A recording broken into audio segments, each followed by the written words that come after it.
जर तू नीट आणि जेईची परीक्षा देणार असशील तर तुला केमिस्ट्रीमध्ये रेडॉक्स रिॲक्शन या टॉपिक मध्ये टायट्रेशनचा क्वेश्चन फेस करावाच लागतो. तो क्वेश्चन करण्यासाठी लागणारी जी माहिती आहे ती मी तुला देतो, त्याच्यावरून ते तुला बरेचसे टायट्रेशन क्वेश्चन सॉल्व्ह करता येतील. चल मग क्वेश्चन माझ्या समोर काय आहे तू क्वेश्चन वाचून घे. क्वेश्चन मध्ये असं सांगितलंय की KMnO4 ला ऑक्झॅलिक ऍसिड सोबत रिॲक्ट करायचंय आणि KMnO4 ची व्हॉल्यूम काढायचंय. खाली मला ऑप्शन दिलेत, व्हॉल्यूम ml मध्ये, सेंटीमीटर क्यूब मध्ये. व्हॉल्यूम काढायची आहे ना KMnO4 ची आणि KMnO4 ला ऑक्झॅलिक ऍसिड सोबत रिॲक्ट केलाय तर तू काय करायचं, कोण कोणासोबत रिॲक्ट केलं हे लक्षात ठेवायचं. दोनच केमिकल असतात, KMnO4 ऑक्झॅलिक ऍसिड सोबत रिॲक्ट झालाय.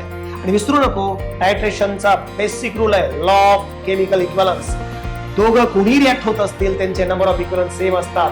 मग नंबर ऑफ इक्विव्हॅलन्स साठी तुझ्याकडे ते दोन फॉर्म्युले असतीलच.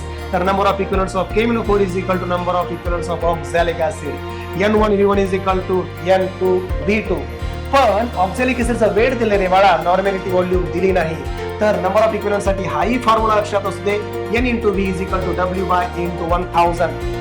पण नॉर्मॅलिटी इंटू व्हॉल्यूमला मोलॅरिटी इंटू नंबर ऑफ नॉर्मॅलिटीला मोलॅरिटी इंटू एन फॅक्टर लिहिता येतं. मग मी हा फॉर्म्युला लिहून घेतलाय. KMnO4 चा ऍसिडिक मिडियमचा एन फॅक्टर 5 आणि ऑक्झॅलिक ऍसिडचा एन फॅक्टर 2 माहिती असू दे. आता डाटा पुट ऑन करूया. एन फॅक्टर आहे 5, मोलॅरिटी आहे 0.05. मला व्हॉल्यूम काढायची आणि वेट 2.7 ग्रॅम आणि इक्विव्हॅलंट वेट तुला माहिती आहे ऑक्झॅलिक ऍसिडचं मॉलिक्युलर वेट 90 आहे. 90 ला व्हॅलेन्सी फॅक्टरने डिवाइड केलं की molecular weight by valency factor is equal to equivalent weight into 1000. आता सॉल्व्ह जर करत गेलास तर V1 इज इक्वल टू तुला काय मिळतं मला तू सांगायचं. हे सॉल्व्ह कर, हे दोन्ही टर्म इकडे आण आणि V1 चं कॅल्क्युलेशन कर, तुला व्हॉल्यूम मिळेल यापैकी चारीपैकी एक ऑप्शन. आता तुला प्रश्न पडला असेल सर मला एन फॅक्टर कसे कळणार हो प्रत्येक वेळेस, हे मला माहिती पाहिजे. तर ही माझ्याकडून काही इम्पॉर्टंट रिॲक्शनची लिस्ट घे जिथून तुला खूप सारे रिॲक्शनचे एन फॅक्टर कळतील.